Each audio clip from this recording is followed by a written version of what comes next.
فمن أظلم ممن كذب على الله وكذب بالصدق إذ جاءه أليس في جهنم مثوى للكافرين والذي جاء بالصدق وصدق به أولئك هم المتقون لهم ما يشاءون عند ربهم ذلك جزاء المحسنين ليكفر الله عنهم أسوأ الذي عملوا ويجزيهم أجرهم بأحسن الذي كانوا يعملون أليس الله بكاف عبده ويخوفونك بالذين من دونه ومن يضلل الله فما له من هاد ومن يهد الله فما له من مضل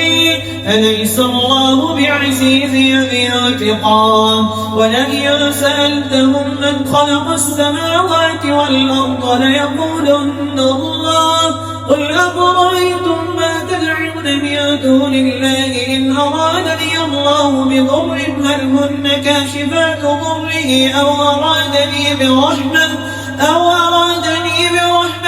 هل هن ممسكات رحمته قل حسبي الله عليه يتوكل المتوكلون قل يا قوم اعملوا على مكانتكم إني عامل فسوف تعلمون من يأتيه عذاب يخزيه ويحل عليه عذاب مقيم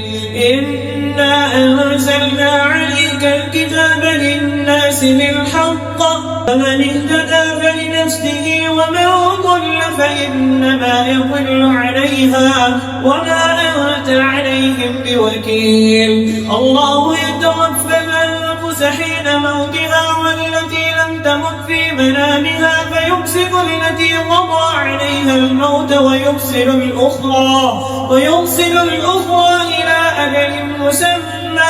إن في ذلك لآيات لقوم يتفكرون أم اتخذوا من دون الله شفعاء قل أولو كانوا لا يملكون شيئا ولا يعقلون قل لله الشفاعة جميعا له ملك السماوات والأرض ثم إليه ترجعون وإذا ذكر الله وحده اشمأزت قلوب الذين لا يؤمنون بالآخرة وإذا ذكر الذين من دونه إذا هم يستبشرون قل اللهم فاطر السماوات والأرض عالم الغيب والشهادة أنت تحكم بين عبادك فيما كانوا فيه يختلفون ولو أن للذين ظلموا ما في الأرض جميعا ومثله معه لافتدوا به من سوء العذاب يوم القيامة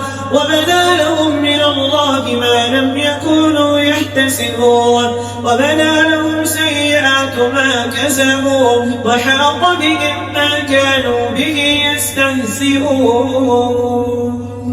فإذا مس الإنسان ضر دعانا ثم إذا خولناه نعمة منا قال إنما أوتيته على علم بل هي فتنة ولكن أكثرهم لا يعلمون قد قال الذين من قبلهم فما أغنى عنهم ما كانوا يكسبون فأصابهم سيئات ما كسبوا والذين ظلموا من هؤلاء سيصيبهم سيئات ما كسبوا وما هم بمعجزين أولم يعلموا أن الله يبسط الرزق لمن يشاء ويقدر إن في ذلك لآيات لقوم يؤمنون قل يا عبادي الذين أسرفوا على أنفسهم لا تقنطوا من رحمة الله إن الله يغفر الذنوب جميعا إنه هو الغفور الرحيم وأنيبوا إلى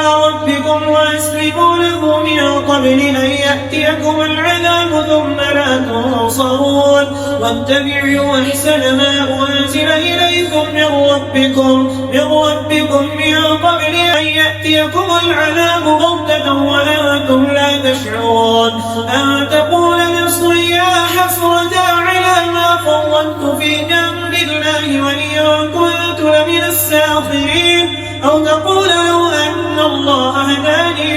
لكنت من المتقين أو تقول حين ترى العذاب لو أن لي كرة فأكون من المحسنين بلى قد جاءتك آياتي فكذبت بها واستكبرت وكنت من الكافرين ويوم القيامة ترى الذين كذبوا على الله وجوههم مسودة أليس في جهنم مثوى للمتكبرين وينجي الله الذين اتقوا بمفازتهم لا يمسهم السوء ولا هم يحزنون الله خالق كل شيء وهو على كل شيء وكيل له مقاليد السماوات والأرض والذين كفروا بآيات الله أولئك هم الخاسرون قل أفغير الله تأمروني أعبد أيها الجاهلون ولقد أوحي إليك وإلى الذين من قبلك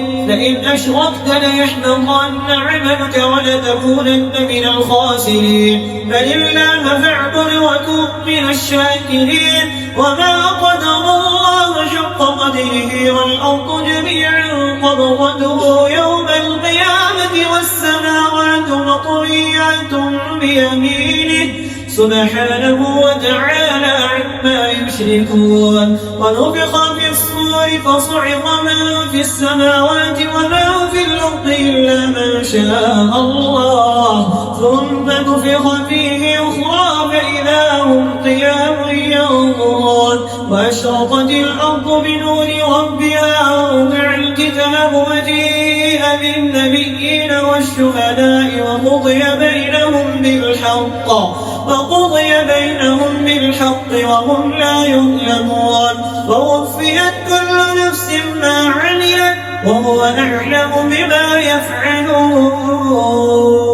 وسيق الذين كفروا إلى جهنم زمرا حتى إذا جاءوها فتحت أبوابها وقال لهم خزنتها ألم يأتكم رسل منكم يتلون عليكم آيات ربكم وينذرونكم لقاء يومكم هذا قالوا بلى ولكن حقت كلمة العذاب على الكافرين قيل ادخلوا أبواب جهنم خالدين فيها فبئس مثوى المتكبرين وسيق الذين اتقوا ربهم إلى الجنة زمرا حتى إذا جاءوها وفتحت أبوابها وقال لهم خزنتها سلام عليكم طبتم